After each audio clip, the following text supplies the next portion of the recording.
쨍그랑 날카로운 파열음이 정적을 찢었다.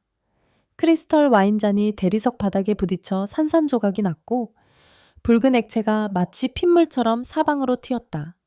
성북동의 대저택 다이닝룸. 61세의 가정부 이해숙은 주방 아일랜드, 식탁 뒤에서 숨을 죽인 채 그 광경을 지켜보고 있었다. 그녀의 손에 들린 행주가 파르르 떨렸다. 당신 지금 뭐라고 했어? 다시 말해봐. 박창호 회장 66세의 굵은 목소리가 식당을 울렸다. 180cm가 넘는 건장한 최고 칠순을 바라보는 나이라고는 믿기지 않는 떡 벌어진 어깨가 분노로 들썩이고 있었다. 값비싼 흰색 셔츠의 가슴팍은 아내가 끼얹은 와인으로 붉게 물들어 있었다. 그 맞은편에는 최순희 여사 63세가 앉아 있었다. 전직 발레리인답게 꼿꼿한 자세였다. 그녀는 눈 하나 깜짝하지 않고 마치 더러운 벌레를 보듯 남편을 응시했다. 몇 번을 말해야 알아들어요. 역겨우니까 그만하라고 했잖아요. 순이의 목소리는 낮고 차가웠다. 그녀는 우아한 손길로 냅킨을 집어 입가를 톡톡 닦았다. 나이 70이 다 되어서 아직도 짐승처럼 굴 거예요. 교양 좀 갖추세요. 당신이 밖에서 회장님 소리를 듣는다고 집에서도 왕인 줄 아나 본데? 내 눈엔 그저 발정난 늙은이로밖에 안 보이니까. 뭐라? 창호가 주먹을 꽉 쥐며 식탁을 내리쳤다. 쾅 식기들이 요란하게 덜그럭거렸다. 하지만 순이는 자리에서 우아하게 일어났다. 실크 가운 자락을 휘날리며 그녀는 남편을 향해 싸늘한 미소를 던졌다. 냄새나니까 씻고 주무세요.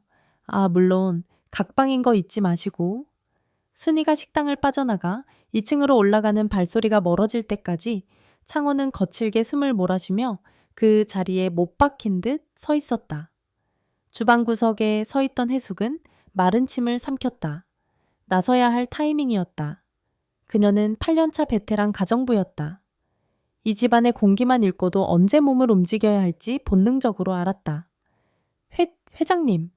해숙이 조심스럽게 다가갔다. 그녀는 바닥에 무릎을 꿇고 깨진 유리 조각들을 줍기 시작했다. 제가 치우겠습니다. 다치십니다. 저쪽으로. 창호는 대답이 없었다. 그는 허공을 노려보며 넥타이를 거칠게 풀어 헤쳤다. 그의 시선은 아내가 사라진 2층 계단을 향해 있었지만 그 눈빛 속에는 분노를 넘어선 깊은 모멸감이 서려 있었다. 그때 해숙의 앞치마 주머니 속에서 진동이 울렸다. 징. 해숙은 황급히 주머니를 눌러 진동을 껐다. 보지 않아도 누구인지 알 수 있었다. 아들 태우였다. 엄마 이번 주까지 500만 원 안 보내면 나 진짜 죽어. 사채업자들이 가게까지 찾아왔어. 조금 전 도착했던 문자가 머릿속을 맴돌았다. 죽은 남편이 남긴 빚을 갚느라 청춘을 바쳤는데 이제는 아들이 사업을 하겠다고 덤벼들다 진 빚이 해숙의 목을 조르고 있었다. 참아야 해. 이 집에서 쫓겨나면 끝이야. 해숙은 입술을 깨물며 흩어진 유리 파편을 손으로 쓸어 담았다. 그러다 날카로운 유리 조각 하나가 그녀의 검지를 스치고 지나갔다. 다이 사이다야. 작은 신음과 함께 손가락 끝에서 피가 맺혔다. 하지만 자신의 상처를 돌볼 겨를이 없었다. 그녀는 서둘러 바닥에 쏟아진 붉은 와인을 걸레로 닦아냈다. 와인은 대리석 바닥뿐만 아니라 창호의 바지 밑단과 구두에도 튀어 있었다. 해숙은 무릎을 꿇은 채 엉금엉금 기어 창호의 발치로 다가갔다. 회장님 실례하겠습니다. 옷에도 튀어서. 그녀가 창호의 구두를 닦고 바지 밑단에 묻은 와인 자국을 닦아내기 위해 고개를 숙였을 때였다. 창호가 불쑥 그녀의 어깨를 내려다보았다. 위에서 내려다본 해숙의 모습은 초라했다. 낡은 티셔츠 목덜미로 드러난 하얀 목선 빛 독촉에 시달려 야위었지만 여전히 고운 태가 남아있는 옆모습. 그리고 바닥을 닦느라 쉴 새 없이 움직이는 거친 손. 자신의 아내 순이는 손에 물 한 방울 묻히는 것을 혐오했다. 그녀에게 남편은 그저 돈을 벌어오는 기계이자 밤이면 귀찮게 구는 존재일 뿐이었다. 하지만 이 여자는 그만둬요, 우요. 창호의 목소리는 낮고 거칠었다. 아닙니다, 회장님. 얼룩이 지면 안 빠집니다. 금방 닦아내겠습니다. 해숙은 고개를 들지 않고 열심히 걸레질을 했다. 붉은 와인 자국이 그녀의 손놀림에 따라 서서히 옅어지고 있었다. 그때였다. 창호가 갑자기 몸을 숙이더니 바닥을 닦고 있던 해숙의 손목을 낚아챘다. 악! 해숙은 놀라서 고개를 번쩍 들었다. 그녀의 눈이 창호의 이글거리는 눈동자와 정면으로 마주쳤다. 회장님. 창호의 소나기 힘은 엄청났다. 60대 후반이라고는 믿기지 않을 만큼 뜨겁고 단단한 악력이 해숙의 손목을 파고들었다. 그의 거친 숨결이 해숙의 얼굴에 닿을 만큼 거리가 가까워졌다. 내 마누라도 더럽다고 피하는 몸이야. 창호가 자주 섞인 목소리로 중얼거렸다. 술 냄새가 확 풍겼다. 저녁 식사 내내 그가 들이켰던 위스키 냄새였다. 그런데 당신은 왜 내 발밑에서 이러고 있어? 제 일이니까요. 저는 가정부니까요. 해숙은 떨리는 목소리로 대답하며 손을 빼내려 했지만 창호는 놓아주지 않았다. 오히려 그는 해숙을 더 가까이 끌어당겼다. 해숙의 중심이 흔들리며 그녀의 가슴이 창호의 단단한 허벅지에 닿을 듯 말 듯 했다. 순간 묘한 정적이 흘렀다. 깨진 유리조각 냄새, 알싸한 와인 향기, 그리고 두 사람의 거친 숨소리만이 넓은 다이닝룸을 채웠다. 해숙은 창호의 셔츠 틈 사이로 보이는 근육질의 가슴팍을 보았다. 8년 전 죽은 남편은 병약해서 늘 뼈만 앙상했었다. 이렇게 뜨겁고 압도적인 남성의 육체를 가까이서 접한 건 너무나 오랜만이었다. 두려움과 함께 알 수 없는 열기가 아랫배 깊은 곳에서 꿈틀거렸다. 윤 비서한테 들었어. 아들놈 빚 때문에 힘들다지. 창호의 입에서 나온 말은 해숙의 심장을 얼어붙게 만들었다. 그걸 어떻게... 내가 모르는 건 없어. 이 집안에서 일어나는 일은 다 내 손바닥 아니야. 내 마누라가 밖에서 뭘 하고 다니는지 빼고는. 창호가 픽 웃으며 잡고 있던 해숙의 손목을 천천히 놓아주었다. 하지만 완전히 놓은 것은 아니었다. 그의 투박한 엄지손가락이 유리조각에 베어 피가 맺힌 해숙의 검지 끝을 세욱 문질렀다. 따끔하면서도 찌릿한 감각이 등줄기를 타고 올라왔다. 아파? 해숙이 저도 모르게 신음을 흘렸다. 그 소리는 너무나 작았지만 조용한 식당 안에서는 마치 비명처럼 크게 들렸다. 창호의 눈빛이 순간적으로 흔들렸다. 굶주린 짐승이 먹잇감의 냄새를 맡은 듯한 위험한 눈빛이었다. 올라와. 창호가 몸을 일으키며 말했다. 네, 상처 치료해야지. 그리고 내 셔츠도 엉망이 됐으니 갈아입는 거 좀 도와줘. 손이 떨려서 단추를 못 풀겠군. 그건 명백한 거짓말이었다. 천하의 박창호 회장이 고작 와인 한 잔 맞았다고 손을 떤다는 건 말이 되지 않았다. 하지만 해숙은 그 말 속에 담긴 진짜 의미를 읽어내야만 했다. 거절해야 한다. 이성은 그렇게 외치고 있었다. 2층은 사적인 공간이다. 사모님이 방금 올라간 그곳에 회장과 단둘이 들어가는 것은 위험했다. 하지만 주머니 속 휴대폰이 다시 한번 짧게 진동했다. 아들의 빚 500만 원이면 당장 내일이라도 들이닥칠 사채업자들. 해숙은 천천히 자리에서 일어났다. 무릎이 욱신거렸다. 그녀는 고개를 숙인 채 떨리는 목소리로 대답했다. 네, 알겠습니다, 회장님. 창호는 뒤도 돌아보지 않고 성큼성큼 2층 계단을 향해 걸어갔다. 해숙은 젖은 행주를 식탁 위에 내려놓고 마치 최면에 걸린 사람처럼 그 뒤를 따랐다. 계단을 오르는 창호의 넓은 등판이 거대한 벽처럼 혹은 피할 수 없는 운명처럼 해숙의 시야를 가득 채웠다. 그날 밤 성북동 저택에 2층 복대는 폭풍 우치기 직전의 고요함만이 감돌고 있었다. 그날 밤 아무 일도 일어나지 않았다. 적어도 겉으로는 그랬다. 2층 드레스룸에서 해숙은 떨리는 손으로 창호의 와인 묻은 셔츠 단추를 풀어주었다. 창호는 거친 숨을 몰아쉬며 해숙을 내려다보았지만 마지막 순간 짐승 같은 이성을 억누르며 그녀를 방 밖으로 내쫓듯 보냈다. 나가봐. 내일 아침 일찍 회의가 있어. 닫힌 문 뒤에서 들려오던 창호의 낮은 한숨소리가 해숙의 귓가에 밤새 맴돌았다. 해숙은 좁은 가정부 방 침대에 누워 뒤척이며 잠을 이루지 못했다. 손끝에 남아있는 창호의 단단한 가슴 근육에 감촉이 지워지지 않았다. 죄책감과 알 수 없는 열기가 뒤섞인 밤이었다.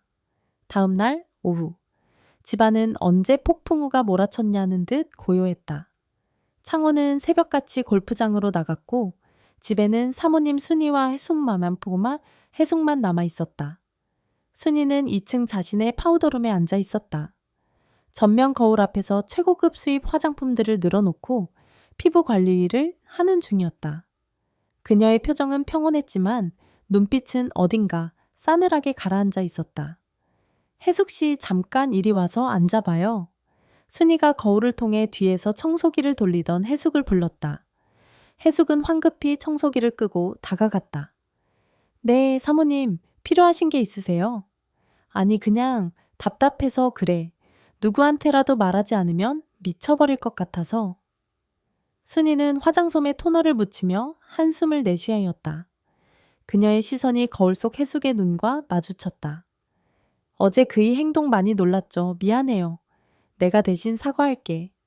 아닙니다, 사모님. 부부 사이에 다투실 수도 있죠. 다툼. 순이가 코웃음을 쳤다. 그건 다툼이 아니에요. 발작이지. 늙은 수컷의 추한 발작. 해숙은 깜짝 놀라 고개를 숙였다. 사모님의 입에서 나올 것이라고는 상상도 못한 원색적인 단어였다. 순이는 의자를 돌려 해숙을 정면으로 바라보았다. 해숙 씨는 혼자 된 지 8년 됐다고 했죠. 네, 그렇습니다. 그럼 오히려 편하겠네. 밤마다 귀찮게 구는 사람도 없을 테니까. 순이는 신경질적으로 화장솜을 휴지통에 던져 넣었다. 그녀의 얼굴이 붉게 상기되었다. 그이는 비정상이야. 예전부터 그랬지만 나이가 들수록 더 심해져. 일주일에 서너 번은 기본이고 어떨 때는 매일 요구해. 나는 이제 몸도 아프고 솔직히 말하면 순이가 목소리를 낮추며 몸을 앞으로 숙였다.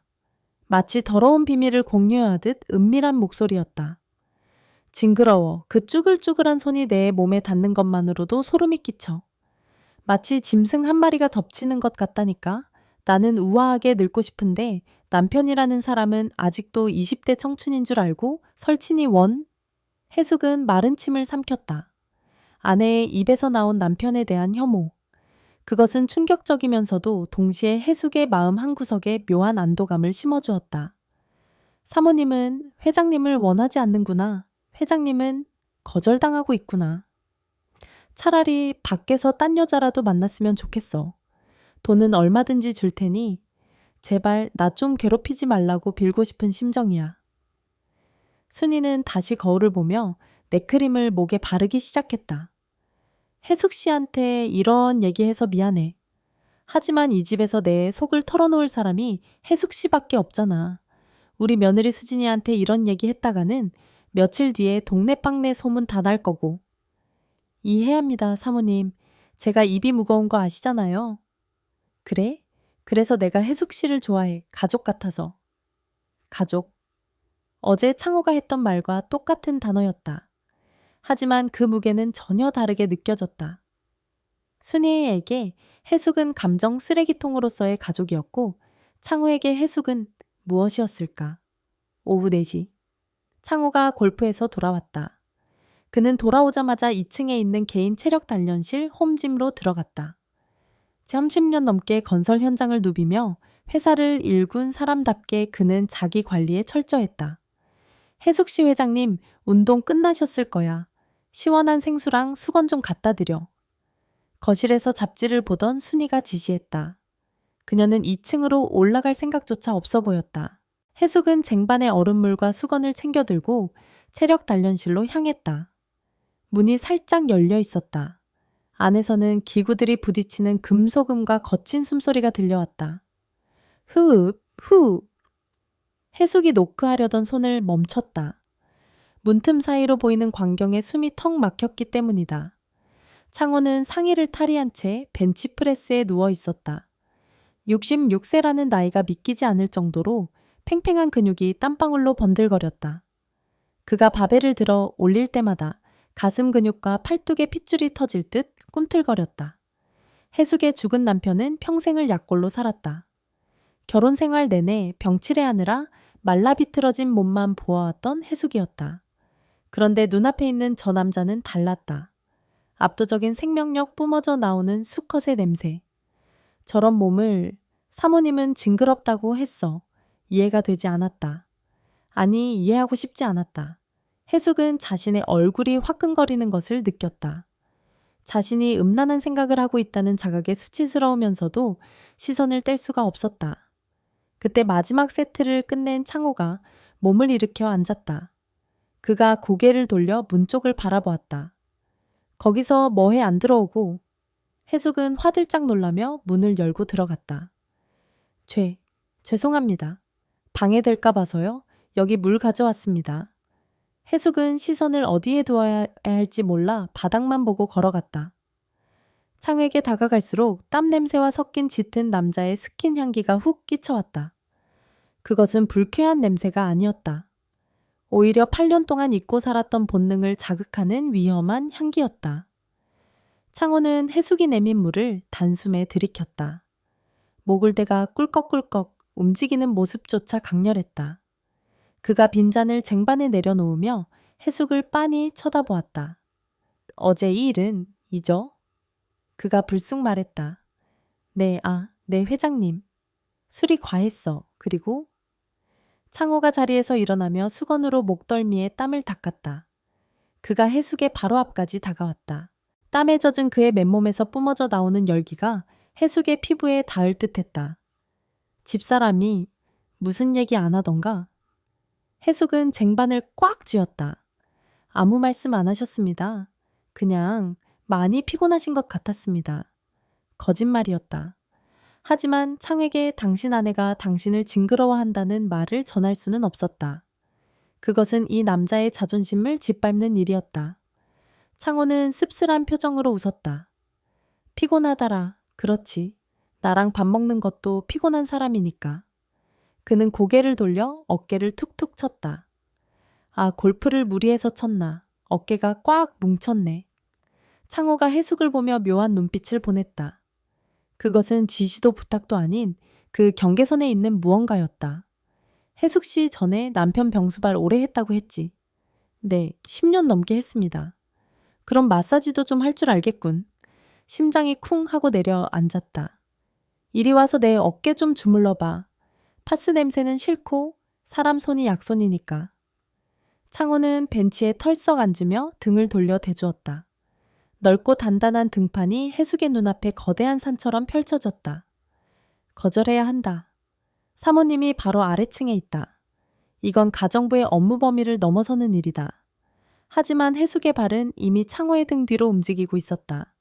마치 자석에 이끌린 쇠부티처럼. 딱 한 번만 어깨만 풀어드리는 거야.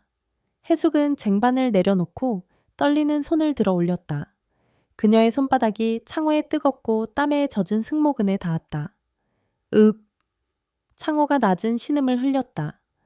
그것은 고통이 아니라 만족감에 가까운 소리였다. 손이 따뜻하군. 창호의 중저음 목소리가 등뼈를 타고 해숙의 손끝으로 전해졌다. 전기가 통하듯 짜릿한 감각이 팔을 타고 심장까지 치고 올라왔다. 해숙은 홀린 듯이 뭉친 근육을 주무르기 시작했다. 처음에는 조심스럽게, 그 다음에는 좀 더 힘을 주어. 그녀의 손길이 닿을 때마다 창호의 근육이 움찔거렸다. 조금 더 세게. 창호가 고개를 뒤로 젖혔다. 그의 뒷머리가 해숙의 복부에 닿았다. 이것은 단순한 안마가 아니었다. 그것은 두 사람의 몸이 처음으로 나누는 은밀한 대화였다. 열려있는 문밖 복도에서 인기척은 없었다. 오직 두 사람의 거친 호흡 소리만이 체력 단련실을 가득 채우고 있었다. 그때였다. 어머, 아버님. 날카로운 하이힐 소리와 함께 문가에서 낯선 목소리가 들려왔다. 해숙은 화들짝 놀라 손을 떼고 뒤로 물러섰다. 창호 역시 놀란 듯 고개를 돌렸다. 문 앞에는 세련된 정장 차림의 여자가 서 있었다. 둘째 며느리 강수진이었다. 수지는 눈웃음을 치고 있었지만 그녀의 눈은 전혀 웃고 있지 않았다. 뱀처럼 차가운 시선이 상반신을 벗은 시아버지와 얼굴이 붉게 상기된 가정부 해숙을 번갈아 훑어내리고 있었다. 제가 방해했나요? 다음 날 아침 성북동 저택 앞에는 검은색 콜밴 한 대가 대기하고 있었다. 해숙 씨, 나 없는 동안 집 잘 부탁해요. 식물에 물 주는 거 잊지 말고. 최순희 여사는 모처럼 밝은 표정이었다. 그녀는 챙이 넓은 모자를 쓰고 선글라스까지 낀 채 마치 감옥에서 출소하는 사람처럼 들떠 있었다. 제주도 최고급 스파 리조트로의 2박 3일 여행. 그것은 남편 박창호로부터의 합법적인 탈출이었다. 네 사모님, 조심히 다녀오세요. 해숙이 허리를 굽혀 배웅했다. 순이가 차에 오르자마자 배는 미끄러지듯 저택을 빠져나갔다. 하지만 현관에는 아직 한 사람이 남아 있었다. 둘째 며느리 강수진이었다.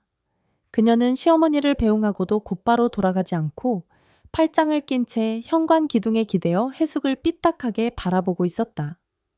저기, 작은 사모님 안 가세요? 해숙이 조심스럽게 물었다. 수지는 천천히 다가왔다. 또각또각. 하이힐 소리가 유난히 날카롭게 울렸다. 아줌마. 수진이 낮게 불렀다. 평소에는 이 여사님이라고 부르던 호칭이 아줌마로 격화되어 있었다. 네, 우리 시아버지. 아직 힘 좋으시죠? 네? 그게 무슨... 수진이 비릿한 미소를 지었다. 그녀는 해숙의 옷깃에 묻은 먼지를 손으로 툭툭 털어주며 속삭였다. 어제 체력 단련실에서 봤어요. 분위기가 아주 끈적하던데요. 안마해드리는 폼이 예사롭지 않으시더라고요. 해숙의 얼굴이 하얗게 질렸다.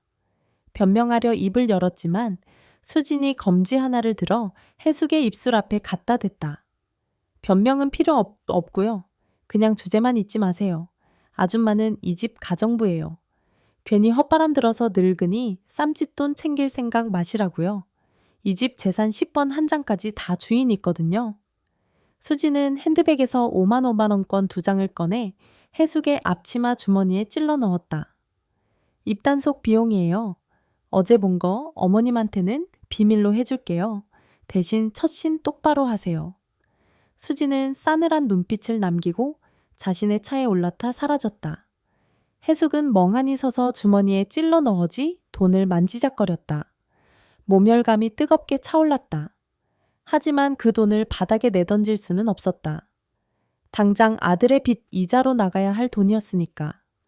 그날 오후 하늘이 심상치 않게 어두워졌다.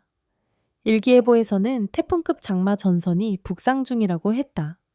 오후 5시가 되자 굵은 빗방울이 통유리창을 때리기 시작했다. 후두둑 쏴 저택은 거대했다.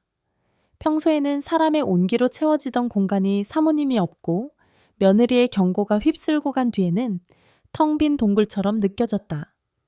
박창호 회장은 일찍 귀가했다. 그는 저녁 식사도 거른 채 2층 서재로 들어갔다. 밤 9시. 빗줄기는 폭우로 변해 있었다. 천둥 번개가 칠 때마다 저택 전체가 으르렁거리는 짐승의 뱃속처럼 울렸다. 쾅 엄청난 천둥 소리와 함께 집안의 모든 불이 꺼졌다. 정전이었다. 칠흑 같은 어둠이 순식간에 찾아왔다.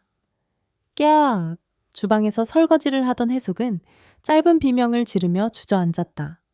심장이 미친 듯이 뛰었다. 비상등이 켜지길 기다렸지만 낡은 배전반 문제인지 비상등조차 들어오지 않았다. 그때 인터폰도 아닌 육성이 2층에서 들려왔다. 해숙 씨 거기 있어. 창호의 목소리였다. 어둠 속이라 그런지 평소보다 더 절박하게 들렸다. 네, 회장님 주방에 있습니다. 양초 좀 가져와. 앞이 하나도 안 보여. 해숙은 서랍을 더듬어 양초와 라이터를 찾았다. 손이 떨려 라이터를 켜는 데만 3번을 실패했다. 겨우 촛불 하나를 켜들고 그녀는 어둠 속의 계단을 조심스럽게 올라갔다. 서재 문을 열자 독한 술 냄새가 훅 끼쳐왔다. 창호는 창가 1인용 소파에 깊숙이 파묻혀 있었다. 번개가 칠 때마다 그의 고독한 실루엣이 번쩍이며 드러났다 사라졌다. 회장님, 여기 불 가져왔습니다. 해수기 탁자 위에 촛불을 내려놓았다. 촛불의 일렁임이 창호의 주름진 얼굴에 묘한 그림자를 만들었다. 테이블 위에는 위스키 병이 반쯤 비어 있었다. 비가 지독하게 오는군. 창호가 중얼거렸다. 네, 금방 복구될 겁니다. 관리실에 연락해 두겠습니다. 해숙이 돌아서려는데 창호의 목소리가 그녀를 붙잡았다. 가지마. 네, 혼자 있기 싫어. 그냥 여기 좀 앉아 있어. 명령이 아닌 애원이었다. 천하의 박창호 회장이 고작 정정과 빗소리가 무서워 가정부에게 곁을 내달라고 하고 있었다. 해숙은 잠시 망설이다가 소파 맞은편의 보조의자에 엉덩이만 살짝 걸치고 앉았다. 술 한 잔 줄까? 아닙니다. 근무 중입니다. 근무. 그렇지. 당신은 내 직원이지? 창호는 자조적으로 웃으며 잔을 비웠다. 그런데 해숙 씨, 내 마누라는 내가 끔찍하다는데 당신 눈에도 내가 그렇게 보이나 늙고 추하고 욕심만 많은 늙은이로? 아닙니다, 회장님. 회장님은 대단하신 분입니다. 건장하시고 멋지십니다. 진심이었다. 며느리의 모욕과 아들의 빚 독촉에 시달리는 해숙에게 이 집의 가장 큰 권력자인 창호는 동경의 대상이자 유일한 구명줄처럼 보였다. 창호가 고개를 들어 해숙을 뚫어지게 쳐다보았다. 촛불에 비친 그의 눈동자가 맹수처럼 빛났다. 이리 와. 내 옆으로 와. 해숙은 거부할 수 없었다. 아니, 거부하고 싶지 않았는지도 모른다. 그녀는 홀린 듯 일어나 창호의 소파 옆으로 다가갔다. 우르릉쾅 다시 한번 천둥이 쳤다. 해숙이 깜짝 놀라 몸을 움츠리는 순간 창호가 그녀의 팔목을 잡아 자신의 무릎 위로 확 끌어당겼다. 앗, 회장님. 해숙은 중심을 잃고 창호의 품에 안겼다. 셔츠 너머로 느껴지는 뜨거운 천술 냄새, 그리고 거친 남자의 숨결. 8년 동안 혼자였다고 했지 당신도 외로웠잖아. 나처럼. 창호의 목소리가 귓가에서 울렸다. 그의 손이 해숙의 허리를 단단하게 감싸 안았다. 뿌리쳐야 했다. 며느리 수진의 경고가 사모님 순이의 얼굴이 스쳐 지나갔다. 하지만 창호의 입술이 해숙의 목덜미에 닿는 순간 해숙의 이성은 끊어졌다. 그것은 죽은 남편에게서는 한 번도 느껴보지 못한 압도적인 힘이었다. 거칠고 투박하지만 살아있음을 증명하는 뜨거운 생명력. 회장님, 이러시면 가만히 있어. 내가 당신을 여자로 만들어줄게. 창호가 해숙의 턱을 잡아 올리고 거칠게 입을 맞췄다. 부드러운 키스가 아니었다. 굶주린 사람이 음식을 탐하듯 필사적이고 격정적인 키스였다. 해숙의 입에서 억눌린 신음이 터져 나왔다. 그녀의 손이 허공을 젓다가 이내 창호의 어깨를 꽉 움켜쥐었다. 죄책감은 쾌락보다 가벼웠다. 적어도 이 빗소리가 세상의 모든 소리를 삼켜버린 지금 이 순간만큼은 탁자 위의 촛불이 두 사람의 격렬한 움직임에 위태롭게 흔들리다 이내 꺼져버렸다. 완벽한 어둠이 그들을 덮었다. 하지만 그 어둠 속에서 두 사람의 숨소리는 더욱 거칠게 타오르고 있었다. 넘지 말아야 할 선이 여름 장맛비와 함께 무너져 내리고 있었다. 폭풍우가 지나간 다음 날 아침은 거짓말처럼 맑았다. 통유리창으로 쏟아지는 아침 햇살이 성북동 저택의 주방을 환하게 비췄다. 오전 6시 30분, 해숙은 평소보다 30분 일찍 일어나 거울 앞에 섰다. 지난 8년 동안 그녀의 얼굴에 닿은 적 없던 화장품들이 화장대 위에 놓여 있었다. 서랍 깊숙한 곳에서 찾아낸 유통기한이 간당간당한 인디 핑크색 립스틱. 그녀는 떨리는 손으로 입술에 색을 입혔다. 거울 속에 비친 여자는 더 이상 빚에 쪼들리는 초라한 60대 가정부가 아니었다. 볼에는 홍조가 돌았고 눈가에는 생기가 넘쳤다. 미쳤어. 정말 미쳤어. 입으로는 자책하면서도 입꼬리는 자꾸만 올라갔다. 간밤의 기억이 파도처럼 밀려왔다. 거칠어졌던 숨결 뜨거웠던 그리고 귓가에 속삭이던 회장님의 낮은 목소리. 그녀는 황급히 앞치마를 둘렀지만 그 아래 감춰진 심장은 20대 소녀처럼 뛰고 있었다. 오늘의 아침 메뉴는 달래 된장찌개였다. 향긋한 봄나물 냄새가 주방을 가득 채웠다. 도마 위에서 칼질하는 소리마저 경쾌한 리듬을 탔다. 냄새 좋은데 뒤에서 들려온 목소리에 해숙은 소스라치게 놀라 뒤를 돌아보았다. 박창호 회장이 식탁에 앉아 신문을 보고 있었다. 평소라면 무뚝뚝하게 밥 줘라고 했을 그가 신문 너머로 은근한 눈빛을 보내고 있었다. 일어나셨어요, 회장님. 금방 차려드리겠습니다. 천천히 해. 당신? 아니, 혜숙 씨 힘들잖아. 당신과 혜숙 씨 사이를 오가는 그 호칭이 혜숙의 가슴을 간지럽혔다. 상을 차려대는 혜숙의 손길이 닿을 때마다 창호는 슬쩍슬쩍 그녀의 손등을 스치거나 엉덩이를 툭 쳤다. 남들이 보면 노망난 늙은이라고 욕할지 모르지만 두 사람에게는 세상 무엇보다 짜릿한 유의였다. 식사가 끝날 무렵 창호가 양복 안주머니에서 작은 벨벳 케이스를 꺼냈다. 이거 받아. 이게 뭡니까? 어제 골프 모임 갔다가 경품으로 받은 거야. 집사람 주련이 취향 아니라고 버릴 것 같고 혜숙 씨가 하면 어울릴 것 같아서. 혜숙이 조심스럽게 케이스를 열자 영롱한 푸른빛이 감도는 사파이어 브로치가 나타났다. 문외한인 혜숙의 눈에도 꽤 비싸 보이는 물건이었다. 어머, 회장님, 이런 귀한 걸 제가 어떻게 받아도 어제도 고마웠다는 뜻이니까. 창호는 자리에서 일어나 직접 혜숙의 앞치마끈 위 낡은 블라우스 깃의 브로치를 달아주었다. 그의 투박한 손가락이 쇄골 근처를 스치자 혜숙의 몸이 파르르 떨렸다. 예쁘네. 꽃보다 더 고와. 창호의 칭찬에 혜숙의 얼굴이 잘 익은 복숭아처럼 달아올랐다. 죄책감 따위는 사파이어의 푸른빛 아래로 사라져버렸다. 그녀는 이 순간 이 거대한 저택의 하녀가 아니라 안주인이 된 것 같은 착각에 빠졌다. 그러나 그 달콤한 착각은 오래가지 못했다. 딩동 초인종 소리가 당금을 깼다. 인터폰을 확인할 새도 없이 현관 도어록이 해제되는 소리가 들렸다. 비밀번호를 아는 사람? 어머님? 저 왔어요. 제주도 선물 미리 챙겨드리려고. 어라. 현관에 들어선 것은 둘째 며느리 강수진이었다. 양손에 쇼핑백을 든 수진은 거실로 들어오려다 멈칫했다. 주방 식탁에 마주보고 서 있는 시아버지와 가정부. 그리고 두 사람 사이에 흐르는 묘한 기류. 수진의 눈이 매처럼 날카로워졌다. 아버님 아직 출근 안 하셨네요. 그래.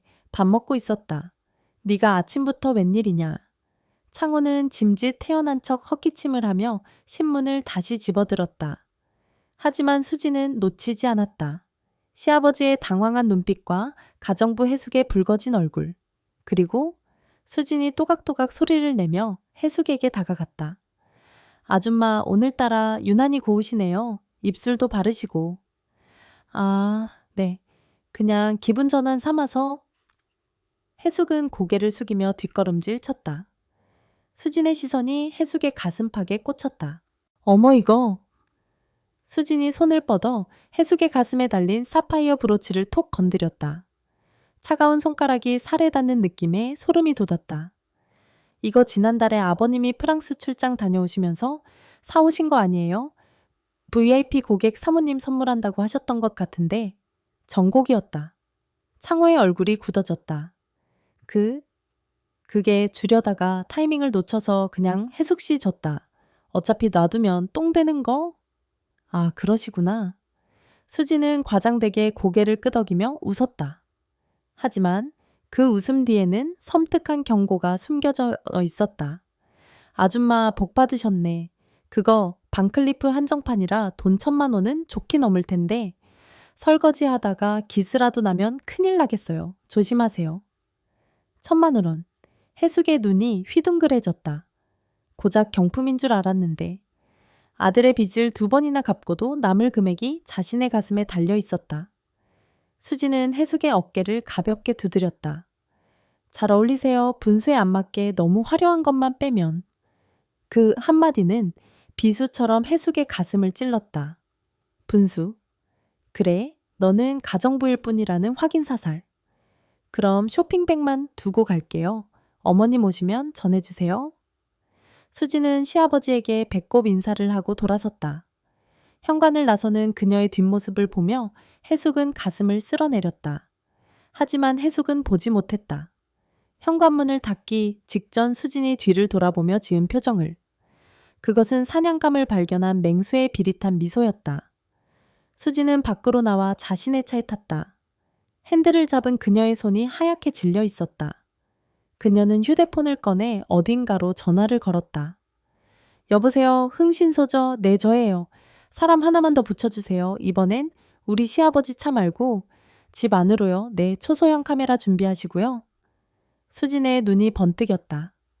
재미있는 구경거리가 생길 것 같아서요. 아주 비싸게 팔아먹을 수 있는. 어느덧 수요일은 성북동 저택의 암호가 되었다. 오후 2시. 최순희 여사가 운전기사가 모는 차를 타고 서초동 예술의 전당으로 서양화 수업을 하러 떠나는 시간.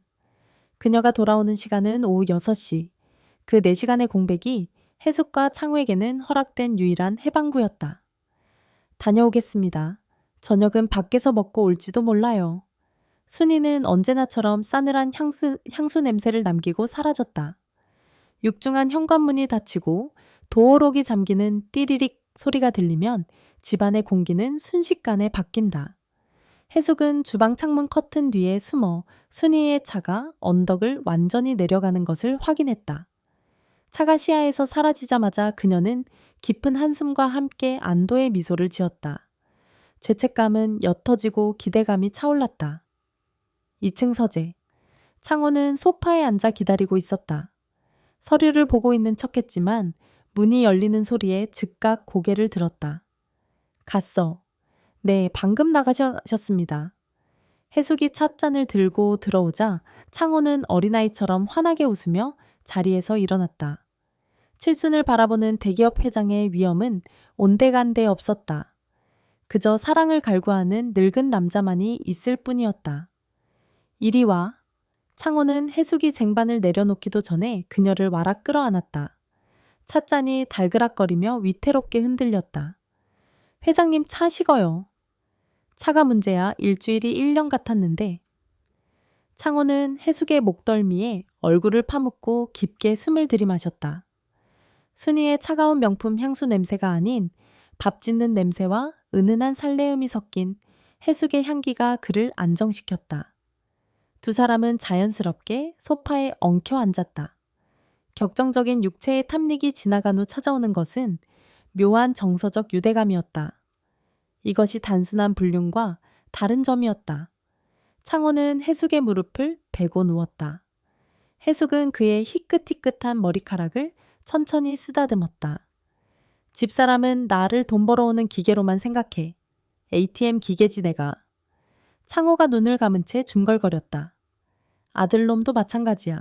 태진이 그 녀석 툭하면 사업 자금 달라고 손이나 벌리지. 내 생일날 따뜻한 미역국 한 그릇 끓여주는 사람은 당신밖에 없어. 그 말은 해숙의 가슴을 찔렀다. 사실 그녀 역시 아들의 빚 때문에 이 집에 붙어 있는 것이 아닌가. 돈 때문에 시작된 관계. 하지만 지금 이 순간 느끼는 연민과 애틋함은 진짜였다. 제가 있잖아요. 제가 옆에 있어 드릴게요. 해숙의 말에 창호가 눈을 뜨고 그녀를 올려다보았다. 고마워. 당신이 없었으면 난 이 넓은 감옥에서 말라 죽었을 거야. 창호가 해숙의 손을 잡아 자신의 볼에 비볐다. 거친 손바닥의 감촉조차 그에게는 위로였다. 두 사람은 그렇게 한참을 서로의 온기에 기대어 있었다. 세상이 멈춘 듯한 평화로운 시간이었다. 하지만 그 평화는 폭풍 전의 고요에 불과했다. 오후 4시. 초인종 소리가 집안의 정적을 깼다. 택배입니다. 경비실 호출이 안 돼서 직접 왔습니다. 해숙은 화들짝 놀라 창호의 무릎에서 일어났다. 옷매무새를 급히 정리하고 인터폰 화면을 확인했다. 택배 기사였다. 나가볼게요. 회장님은 서재에 계세요. 해숙이 1층으로 내려갔다. 그 사이 열린 대문 틈으로 누군가가 소리 없이 미끄러져 들어왔다. 택배 기사가 아니라 며느리 강수진이었다. 그녀는 택배 기사를 매수해 시선을 끈 뒤 뒷문 비밀번호를 누르고 주방 쪽으로 잠입한 것이었다. 수진은 숨을 죽이고 거실 동태를 살폈다. 해숙이 현관에서 택배 상자를 받고 있는 소리가 들렸다. 2층 서재 쪽은 조용했다. 지금이야? 수지는 핸드백에서 검은색 작은 물체를 꺼냈다. 고급스러운 디자인의 디퓨저 방향제였다. 하지만 그 안에는 고성능 초소형 카메라와 녹음기가 내장되어 있었다. 수지는 거실 장식장으로 재빠르게 움직였다. 거실 소파와 2층으로 올라가는 계단 입구가 한눈에 들어오는 사각지대 없는 완벽한 위치였다. 그녀는 기존에 있던 방향제를 치우고 자신이 가져온 특수 제작 디퓨저를 올려놓았다. 작은 사모님? 등 뒤에서 들려온 목소리에 수진의 심장이 철렁 내려앉았다. 뒤를 돌아보니 택배 상자를 안고 들어오던 해숙이 놀란 눈으로 서 있었다. 아, 깜짝이야. 수지는 태연하게 가슴을 쓸어내리며 웃었다. 어머님 부탁으로 방향제 좀 갈아드리러 왔어요. 거실 냄새가 좀 퀴퀴하다고 하셔서.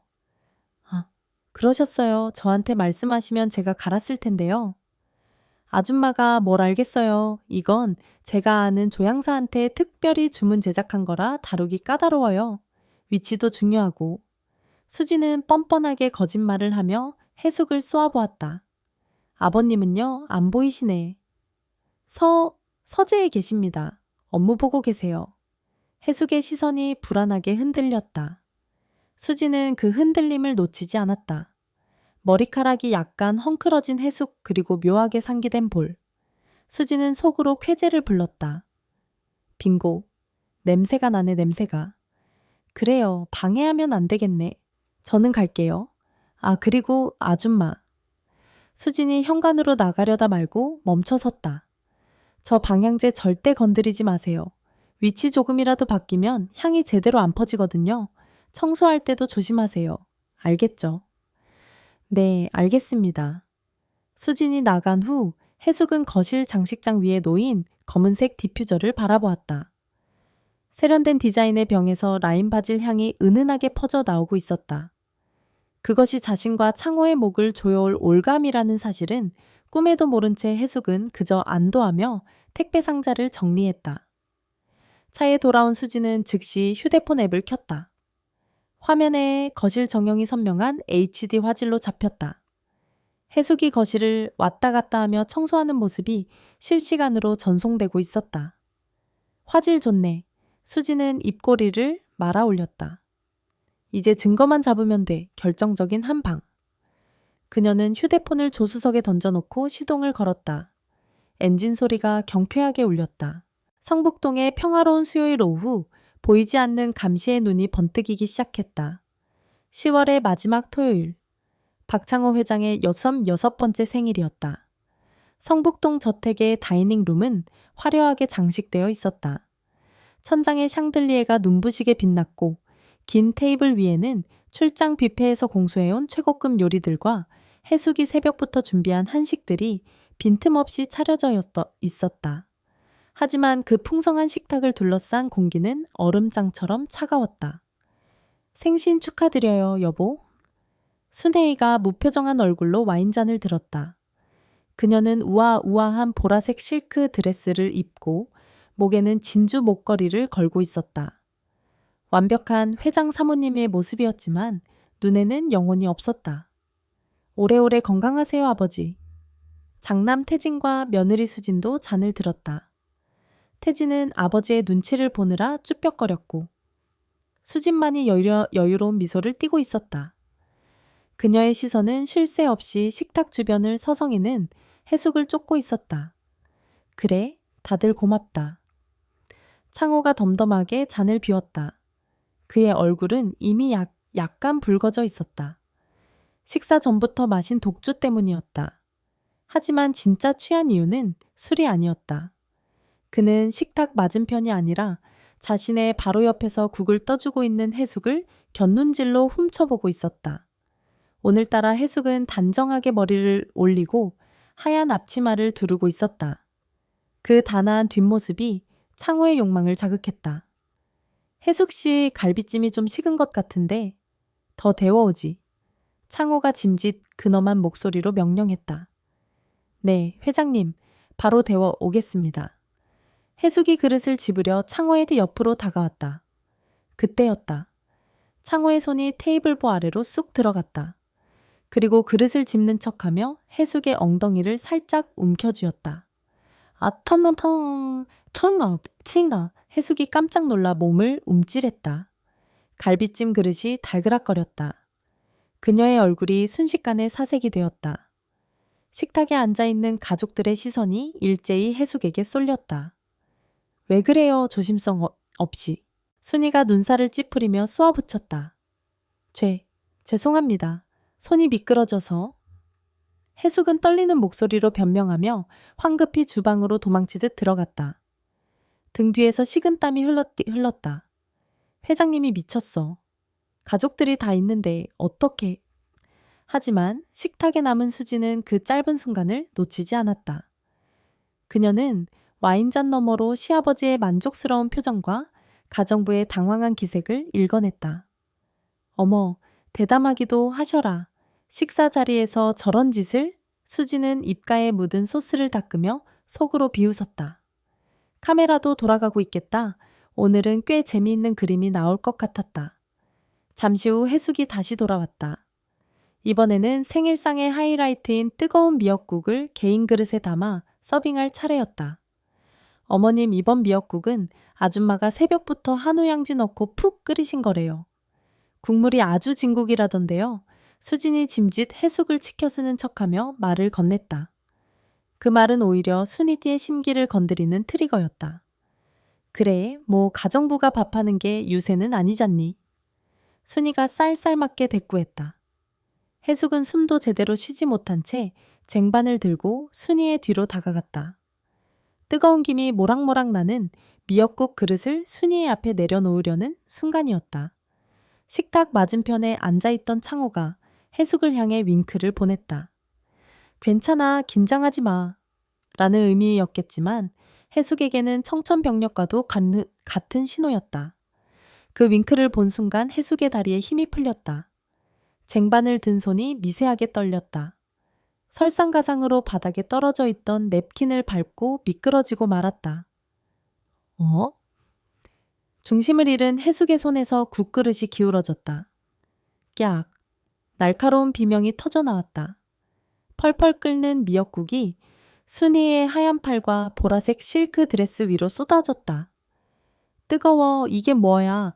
순이가 벌떡 일어나며 팔을 휘저었다. 미역 줄기와 고기 건더기가 그녀의 우아한 드레스에 흉하게 들러붙었다. 하얀 피부는 순식간에 붉게 달아올랐다.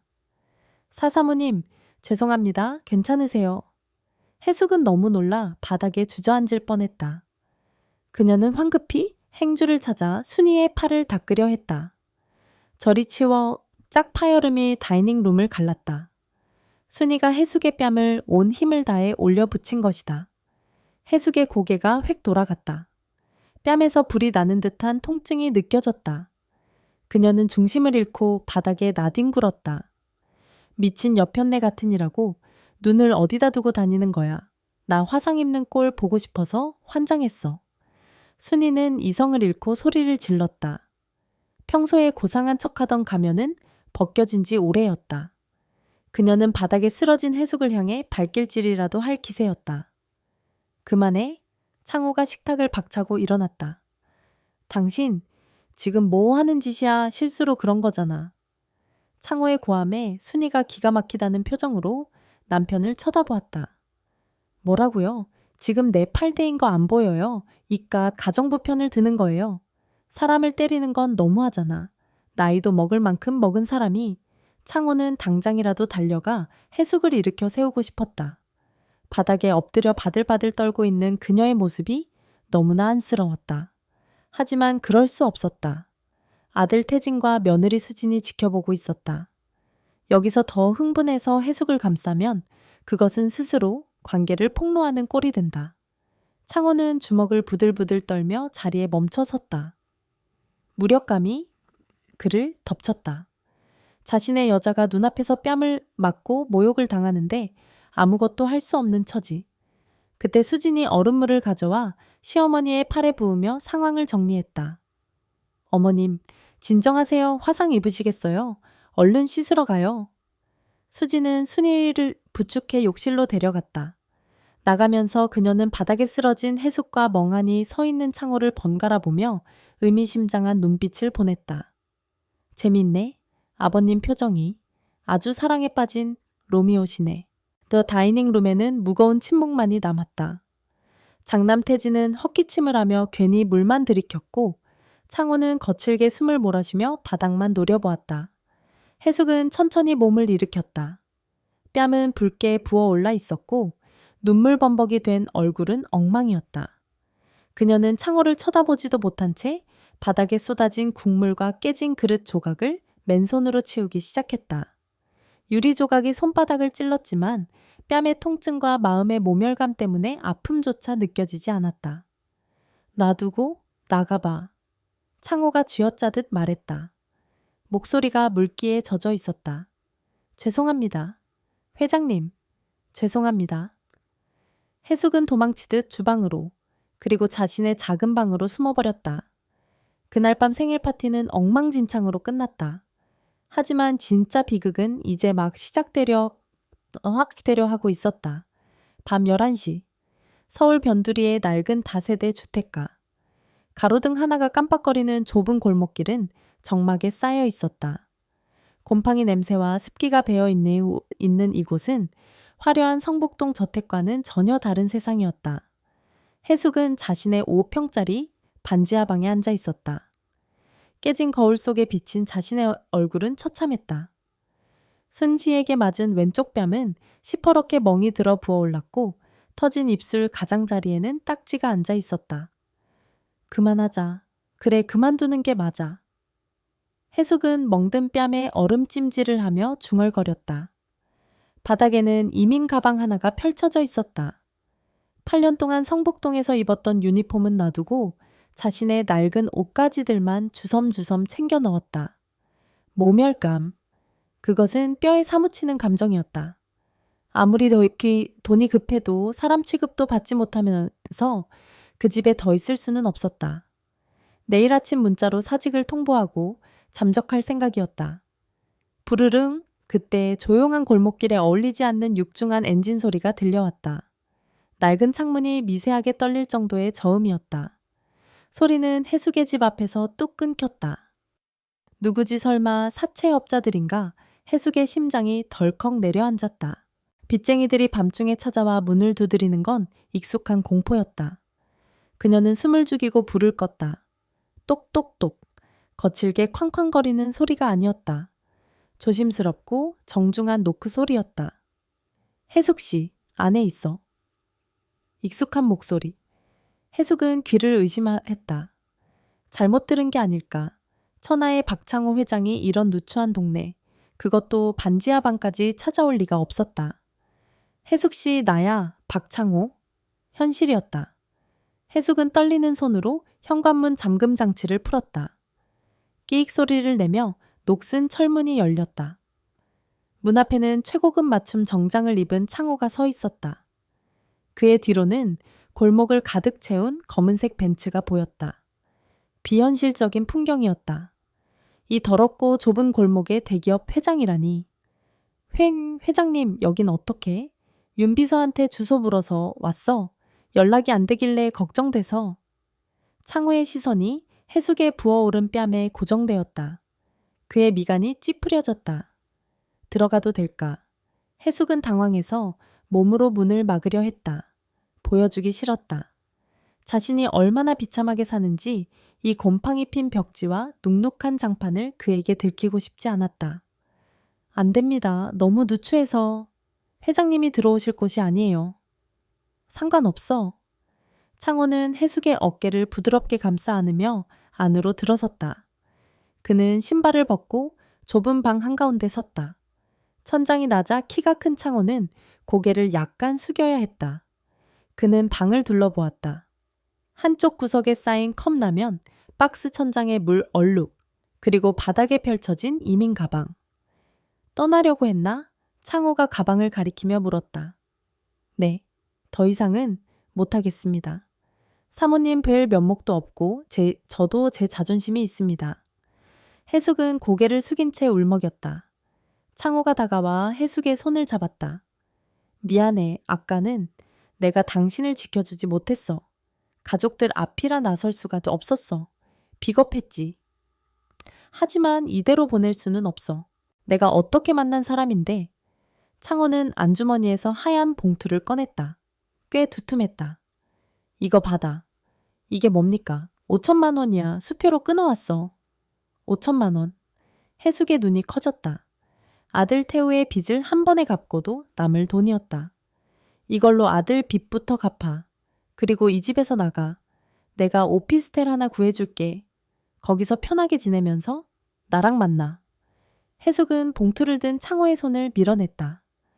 회장님, 저를 뭘로 보시는 거예요? 제가 돈 때문에. 회장님하고 그런 짓 한 줄 아세요? 저 창녀 아니에요. 아니까 이러는 거야. 당신이 구질구질하게 돈 걱정 안 하고 살게 해주고 싶어서 그래. 가져가세요. 필요 없습니다. 저는 제 힘으로 살 거예요. 해숙의 자존심이 마지막 발악을 했다. 그녀는 봉투를 바닥에 내동댕이 쳤다.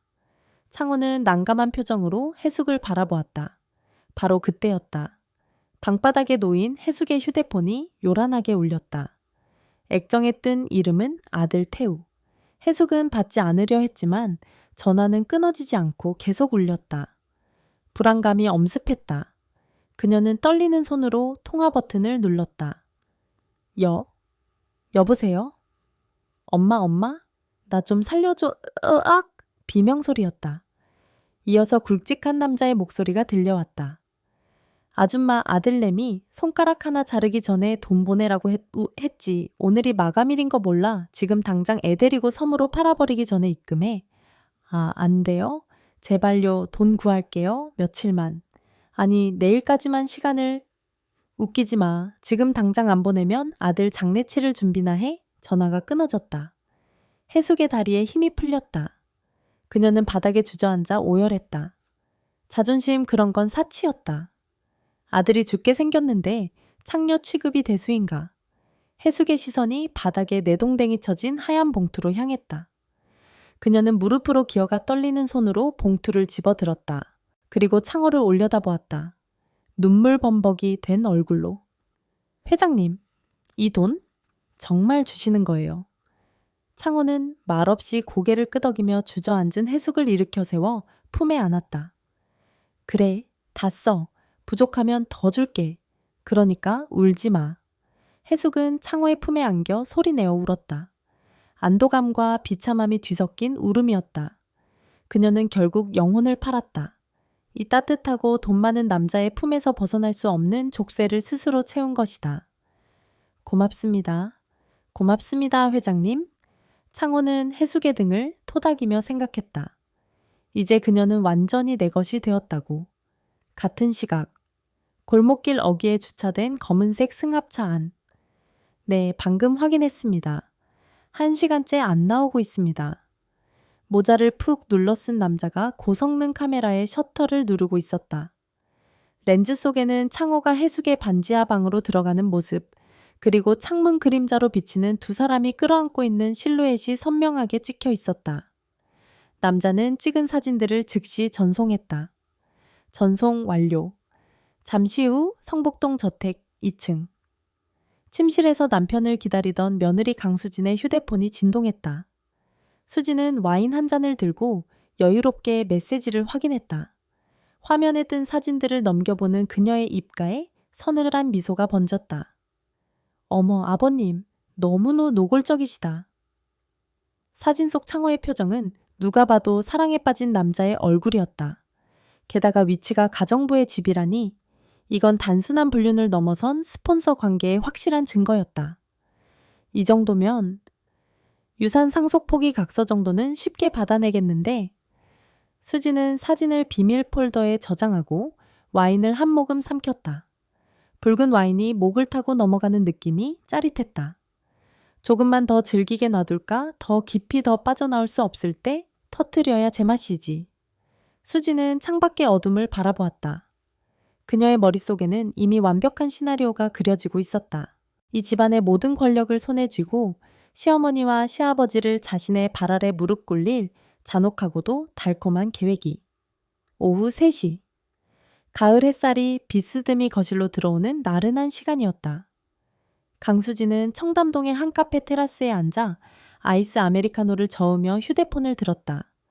그녀의 입계에는 먹잇감을 앞에 둔 사냥꾼의 미소가 걸려 있었다. 네, 어머님, 저 수진이에요.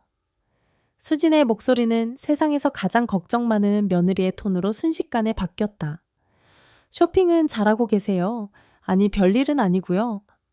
아까 제가 집에 잠깐 들러서 서류 좀 챙겨왔는데 아버님 안색이 너무 안 좋으셔서요. 네네. 식은땀도 흘리시고 계속 가슴이 답답하다고 하시더라고요. 병원 가보시라고 해도 말을 안 들으시네요. 수지는 빨대를 톡톡 건드렸다. 혹시 모르니까 어머님이 좀 일찍 들어가서 봐주시는 게 좋지 않을까요? 아무래도 아버님은 어머님 말씀만 들으시잖아요. 전화를 끄는 수지는 선글라스를 고쳤었다. 자, 이제 무대는 세팅됐고 배우들이 연기를 잘해야 할 텐데. 그녀는 휴대폰으로 실시간 CCTV 앱을 켰다. 거실 화면 속에는 아무도 없었다. 하지만 주방 쪽에서 희미한 그림자가 어른거리는 게 보였다. 같은 시각 성북동 저택 주방. 창호는 오늘 회사에 나가지 않았다. 몸이 안 좋다는 핑계를 댔지만 사실은 해숙과 함께 있고 싶어서였다. 순이가 외출한 집은 두 사람만의 낙원이었다. 회장님, 이거 좀 드셔보세요. 햇배라 아주 답니다. 해숙이 깎은 배에 한 조각을 포크로 찍어 창호의 입에 넣어주었다. 창호는 배를 받아먹으며 해숙의 손가락을 장난스럽게 깨물었다. 배보다 당신 손이 더 달콤한데. 아유, 참 징그러우셔라. 해숙이 까르르 웃으며 창호의 어깨를 찰싹 때렸다. 5천만 원 사건 이후 두 사람 사이의 벽은 완전히 허물어졌다. 해숙은 더 이상 주눅든 가정부가 아니었고 창호는 권위적인 회장이 아니었다. 그들은 그저 뒤늦게 불장난에 빠진 연인들이었다. 창호는 식탁 의자에 앉아있는 해숙의 뒤로 다가가 백허그를 했다. 그의 두 팔이 해숙의 허리를 감싸 안고 턱을 그녀의 어깨에 괴었다. 우리 이대로 어디론가 도망갈까? 아무도 없는 곳으로. 회장님도 참 여기가 천국인데 어디를 가요? 해숙은 창호의 머리카락을 쓰다듬으며 눈을 감았다. 창호의 손이 해숙의 앞치마 안으로 파고들었다. 블라우스 단추 사이로 거친 손길이 느껴졌다. 해숙 씨. 창호가 해숙의 목덜미에 뜨거운 숨을 내뱉으며 입술을 묻었다. 해숙의 고개가 뒤로 젖혀졌다. 주방에는 과일 향기와 두 사람의 열기가 뒤섞여 묘하게 끈적한 분위기를 만들어냈다. 바로 그 순간이었다. 띠, 띠, 띠, 띠. 현관, 도어록 해제 소리. 그것은 평화로운 오후를 박살내는 공습경보와도 같았다. 두 사람의 몸이 감전된 듯 동시에 굳어버렸다. 사모님. 해숙의 눈동자가 공포로 확장되었다. 순이는 분명 저녁 늦게나 들어온다고 했다. 지금 올 리가 없었다. 하지만 현관문이 열리는 묵직한 소리와 함께 익숙한 구두굽 소리가 복도를 울렸다. 또각 또각 또각. 거실까지 불과 10초 거리였다. 창호와 해숙은 주방 아일랜드 식탁 뒤에 엉겹 붙어 있었다. 지금 이 모습 그대로 들키면 모든 게 끝이었다. 비켜요 빨리. 해숙이 창호를 거칠게 밀쳐냈다. 아무리 사랑 노름을 해도 현실의 공포 앞에서는 생존 본능이 먼저였다. 그래, 창호도 당황해서 허둥지둥 물러났다. 하지만 너무 급하게 움직인 탓에 식탁 위의 과일 접시를 팔꿈치로 건드리고 말았다. 챙그랑 접시가 바닥에 떨어져 요란한 소리를 내며 깨졌다. 누구 있어요? 거실에 들어서던 순이의 목소리가 날카로워졌다. 발소리가 빨라졌다. 주방 쪽으로 다가오고 있었다. 해숙은 순간적으로 바닥에 몸을 날렸다. 그녀는 깨진 접시 조각을 맨손으로 쓸어 담으며 바닥에 납작 엎드렸다. 창호는 갈 곳을 잃고 제자리에서 뱅글 돌다가 급히 냉장고 문을 열고 머리를 쳐박았다. 마치 물을 찾고 있었던 것처럼 3초 후 순이가 주방 입구에 나타났다. 주방에는 정적이 흘렀다. 순이는 선글라스를 천천히 벗으며 주방 풍경을 훑어보았다. 냉장고 문을 열고 벌컥벌컥 물을 마시고 있는 남편. 바닥에 엎드려 깨진 접시를 치우고 있는 가정부. 그리고 공기 중에 떠다니는 미묘하게 흐트러진 분위기. 당신 집에 있었어요. 순이의 시선이 창호의 등에 꽂혔다. 창호는 천천히 뒤를 돌아보며 과장되게 기침을 했다. 콜록콜록. 왔어. 몸이 좀 으슬으슬해서 일찍 들어왔지. 목이 타서 물 좀 마시는데 이 사람이 접시를 깨뜨려서. 창호의 연기는 어설펐다. 얼굴은 붉게 달아올라 있었고 이마에는 식은땀이 맺혀 있었다. 순이는 대답 대신 창호에게 다가갔다. 그녀의 코가 벌렁거렸다. 술 마셨어요? 아, 아니. 술은 무슨? 근데 왜 얼굴이 이렇게 빨개요? 숨도 거칠고. 순이가 창호의 셔츠 깃을 손가락으로 톡 건드렸다. 셔츠 단추가 하나 어긋나게 채워져 있었다. 급하게 옷을 추스르다 실수한 것이었다. 창호는 급히 손으로 깃을 가렸지만 순이의 눈은 이미 그것을 포착한 뒤였다. 그녀의 시선이 이번에는 바닥에 엎드려 있는 해숙에게로 향했다. 해숙 씨. 네. 네, 사모님. 해숙이 고개를 들지 못하고 대답했다. 일어나 봐요. 해숙은 떨리는 다리를 지탱하며 천천히 일어났다. 앞치마가 삐뚤어져 있었다. 그리고 결정적으로 그녀의 목덜미에 붉은 자국이 희미하게 남아 있었다. 조금 전 창호가 입술을 묻었던 자리였다. 순이가 해숙의 앞으로 다가왔다. 그녀는 해숙의 흐트러진 머리카락을 손으로 넘겨주었다. 그 손길이 너무나 차가워서 해숙은 비명을 지를 뻔했다. 접시 좀 깨지 마요. 비싼 건데.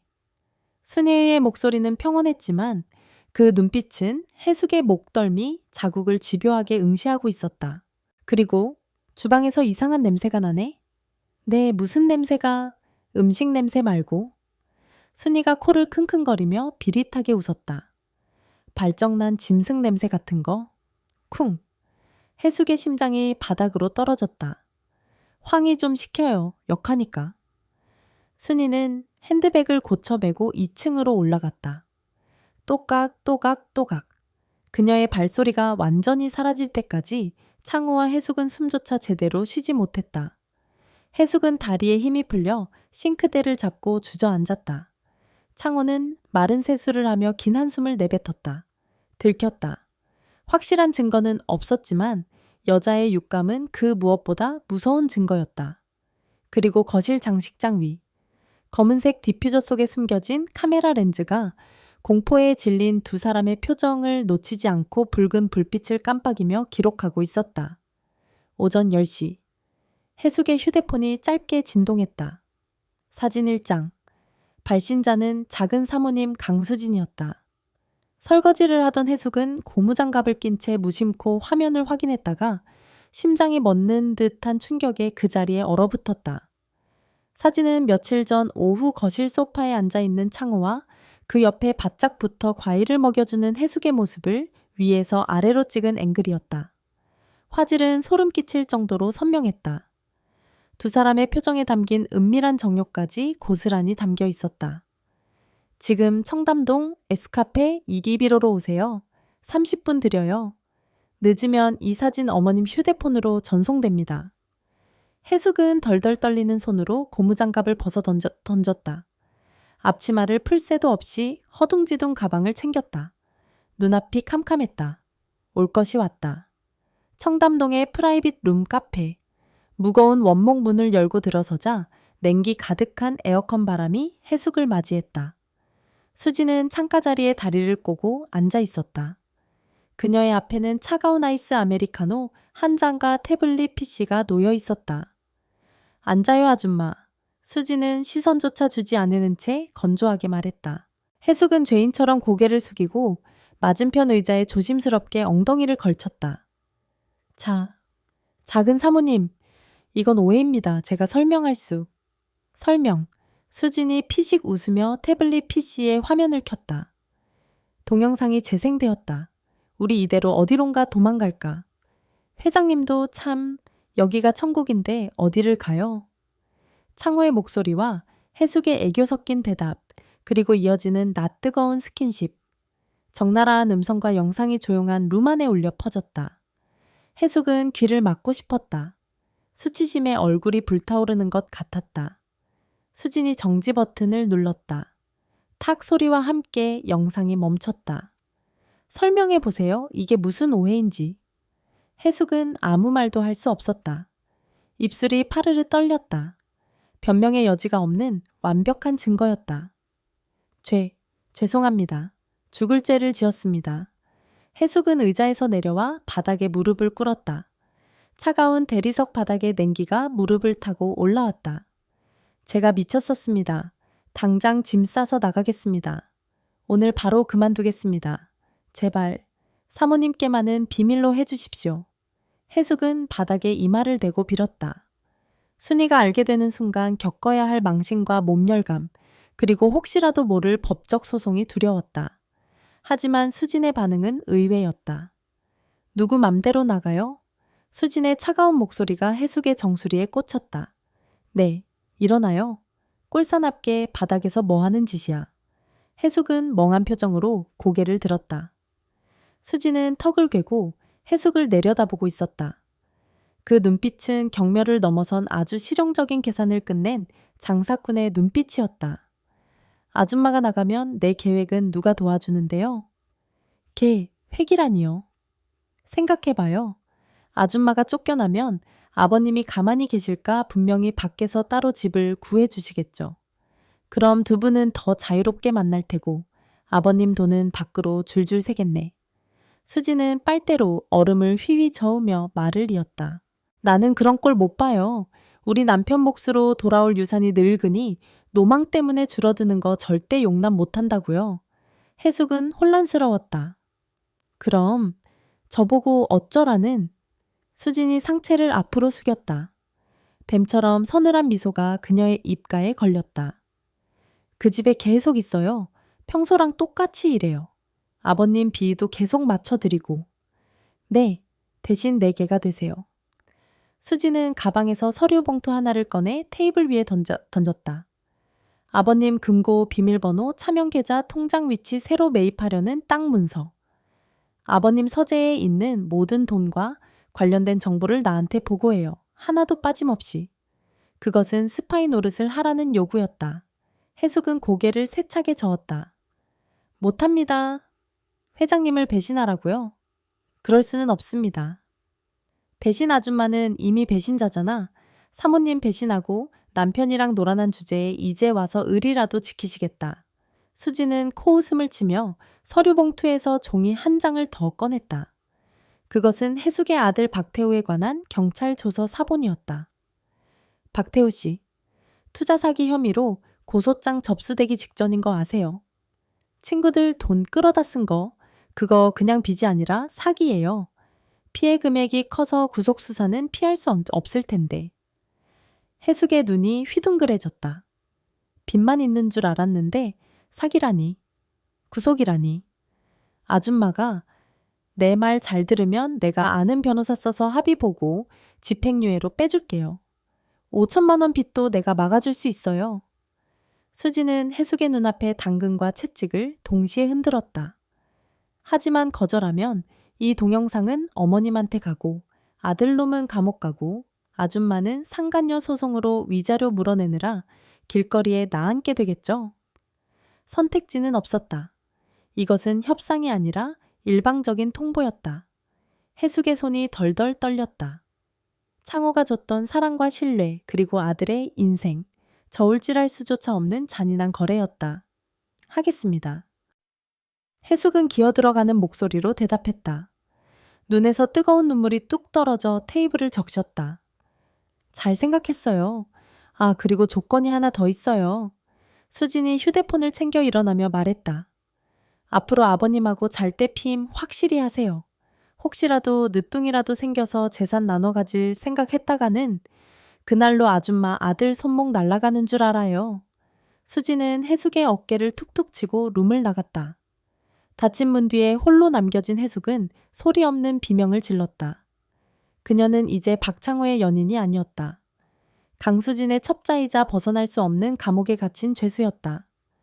집으로 돌아오는 길 해숙의 발걸음은 천근만근이었다. 성북동 저택이 멀리서 보이기 시작했다.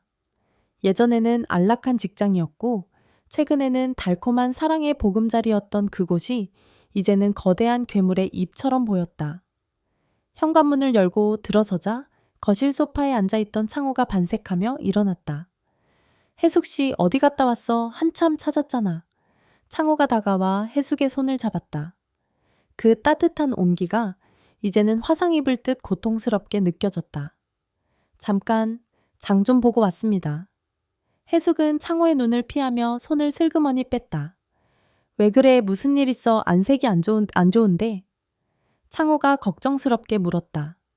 혜숙은 그를 올려다보았다. 당신 며느리가 우리 목을 조르고 있다고 도망쳐야 한다고 소리치고 싶었다. 하지만 입안에서는 쓴물만 올라왔다. 아닙니다. 그냥 좀 피곤해서요. 혜숙은 창호를 지나쳐 주방으로 들어갔다. 등 뒤에서 창호에 의한 시선이 느껴졌다. 주방 싱크대 앞에 선 혜숙은 수진이 시킨 첫 번째 임무를 떠올렸다. 오늘 밤 서재 금고 열 때 비밀번호 알아내세요. 혜숙은 식칼을 쥔 손에 힘을 주었다. 거울 속에 비친 자신의 얼굴이 낯설었다. 욕망의 대가는 생각보다 훨씬 가혹했고 지옥은 이제 막 문을 열고 있었다. 성북동 저택은 거대한 감옥으로 변해 있었다. 화려한 샹들리의 불빛은 취조실의 조명처럼 따가웠고 최고급 대리석 바닥은 걷기 힘들 정도로 차갑고 미끄러웠다. 혜숙은 2층 서재 책상 밑을 닦고 있었다. 하지만 그녀의 눈은 걸레가 아닌 책상 옆에 놓인 육중한 금고 다이얼을 향해 있었다. 징! 앞치마 주머니 속 휴대폰이 진동했다. 수진이었다. 오늘 밤 12시 전까지 금고 비밀번호 알아내세요. 아버님 술 드시면 비밀번호 누를 때 손이 느려져요. 그때를 노려요. 혜숙은 입술을 깨물었다. 피가 배어나왔다. 사랑했던 남자의 금고를 털어야 하는 처지. 그것은 영혼을 난도질당하는 고통이었다. 혜숙 씨 거기서 뭐에 갑자기 들려온 목소리에 혜숙은 소스라치게 놀라 일어났다. 창호였다. 그는 넥타이를 풀어헤친 채 서재 문가에 서 있었다. 며칠 새 눈에 띄게 수척해진 모습이었다. 눈밑은 퀭했고 눈빛은 불안하게 흔들렸다. 청소 중이었습니다, 회장님. 혜숙은 시선을 피하며 걸레를 챙겼다. 도망치려 했다. 그와 마주보는 1분 1초가 지옥이었으니까. 잠깐만. 창호가 다가와 혜숙의 앞을 막아섰다. 요즘 왜 그래? 나를 벌레 피하듯 하잖아. 눈도 안 마주치고 말도 안 걸고. 아닙니다. 사모님 눈치가 보여서? 소위 젠장 그 여자가 언제부터 우리 눈치를 봤다고 창호가 억울하다는 듯 소리쳤다. 그는 절박한 심정으로 혜숙의 손을 잡으려 했다. 내가 뭘 잘못했어? 돈을 거절해서 화난 거야? 아니면 이러지 마세요. 혜숙은 창호의 손을 거칠게 뿌리쳤다. 그녀의 목소리가 비명처럼 터져나왔다. 제발 저 좀 내버려 두세요. 저는 그냥 가정부예요. 회장님 심심풀이 땅콩이 아니라고요? 거짓말이었다. 가슴이 찢어질 듯 아팠지만 그래야만 했다. 수진이 보고 있었다. 집안 곳곳에 숨겨진 카메라가 그리고 자신의 휴대폰 녹음기가 이 모든 상황을 감시하고 있었다. 그에게 정을 떼게 만들어야 했다. 창호는 충격을 받은 듯 멍하니 서 있었다. 허공에 멈춘 그의 손이 바들바들 떨렸다. 심심풀이 땅콩. 그의 눈에 배신감과 분노, 그리고 깊은 슬픔이 차올랐다. 내가 당신을 그렇게 생각한 것 같아. 내 진심이 고작 그 정도였어. 네, 그러니까 이제 그만하세요. 혜숙은 뒤도 돌아보지 않고 서재를 뛰쳐나갔다. 등 뒤에서 무언가가 와장창 깨지는 소리가 들렸다. 창호가 아끼던 도자기 화병을 벽에 던져버린 것이었다. 그날 밤은 유난히 길고 어두웠다. 창호는 저녁 식사도 거르고 서재에 틀어박혀 독한 양주를 들이켰다. 병 하나가 비워지고 두 번째 병이 따졌다. 자정 무렵 술에 만취한 창호가 비틀거리는 걸음으로 서재를 나왔다. 이혜숙 나와 어디 있어? 고요한 저택을 뒤흔드는 고함이었다. 1층 주방 쪽방에서 잠을 청하던 혜숙은 이불을 뒤집어 쓰고 귀를 막았다. 제발 조용히 지나가기를. 하지만 창호의 분노는 멈추지 않았다. 내가 너한테 어떻게 했는데 내 마음을 다 줬는데 네가 어떻게 나한테 이래. 쾅쾅쾅 창호는 2층 난간을 주먹으로 내리치며 울부짖었다. 그것은 짐승의 포효가 아닌 상처 입은 남자의 처절한 절규였다. 안방문이 벌컥 열렸다. 잠옷 차림의 순이가 짜증 섞인 얼굴로 나왔다. 당신 미쳤어요. 밤중에 이게 무슨 행패예요? 순이가 코를 막으며 인상을 찌푸렸다. 술 냄새.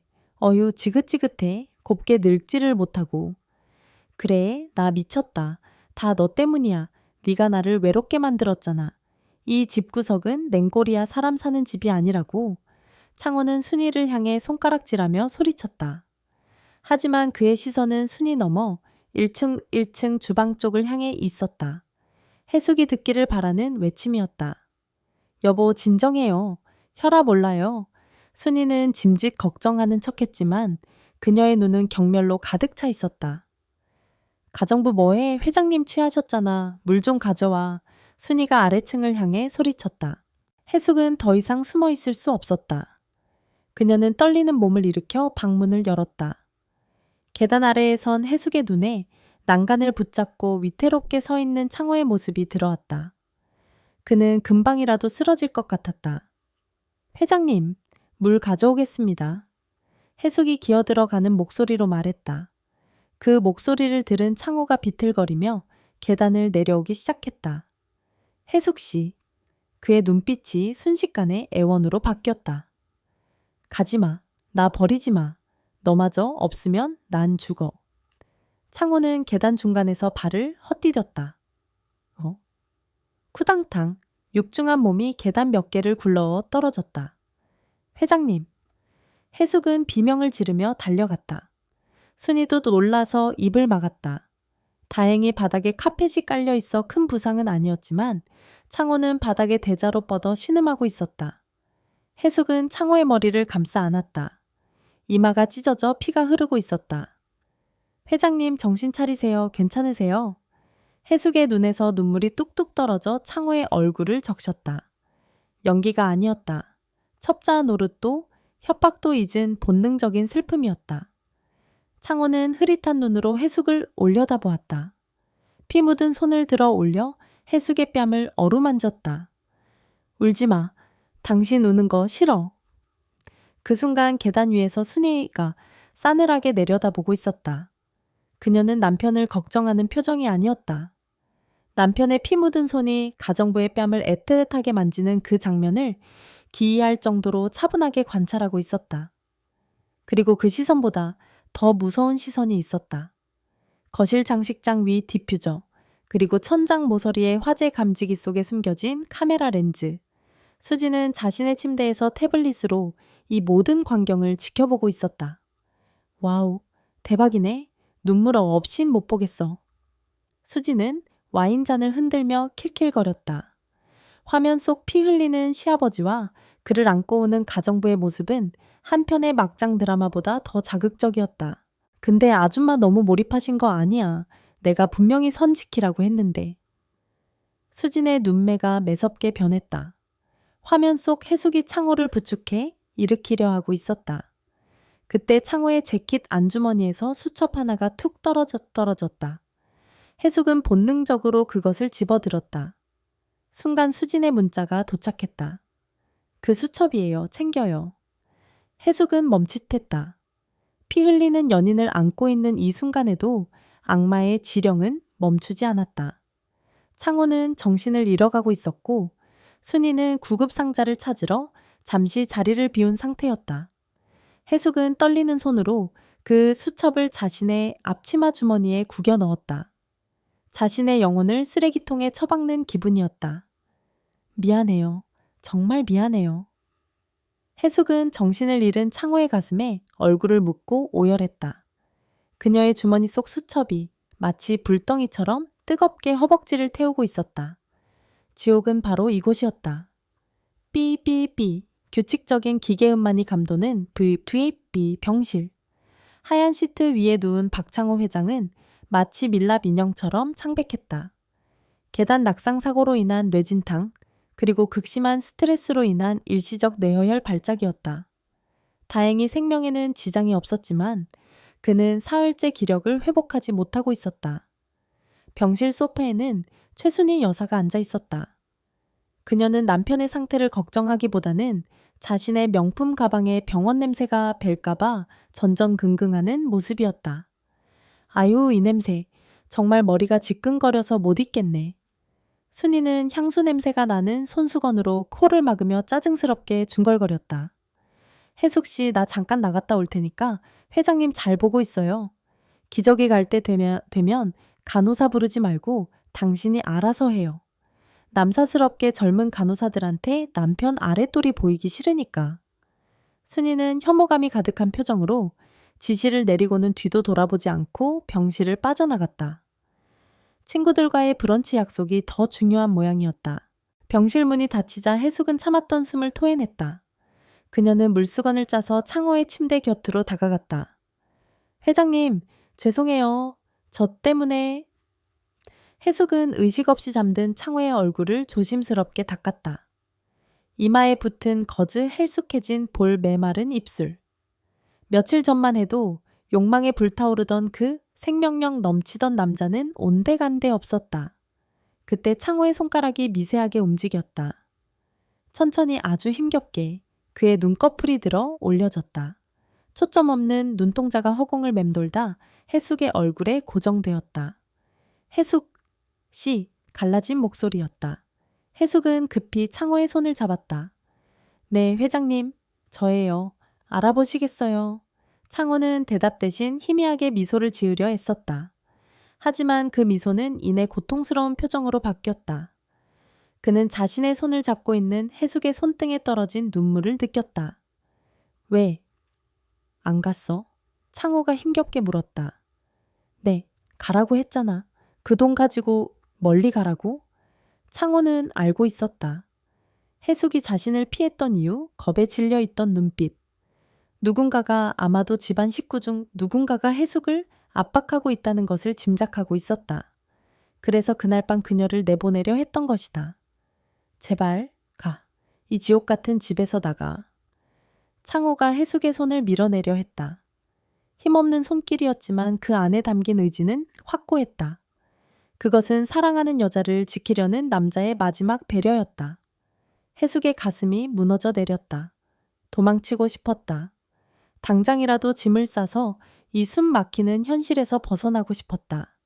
하지만 그녀의 앞치마 주머니에는 수진이 보낸 차용증 사본이 들어 있었다. 도망치면 아들은 감옥 아줌마는 공범. 그 문자가 족쇄처럼 발목을 잡고 있었다. 못 가요? 해숙은 고개를 저으며 창호의 손을 다시 꽉 잡았다. 돈? 돈이 더 필요해요. 회장님이 주신 거 다 썼어요. 아들 빚 갚느라 다 날렸다고요. 거짓말이었다. 자신의 비참함을 가장해 창호가 정을 떼게 하려는 슬픈 거짓말. 그러니까 월급 받아야 해요.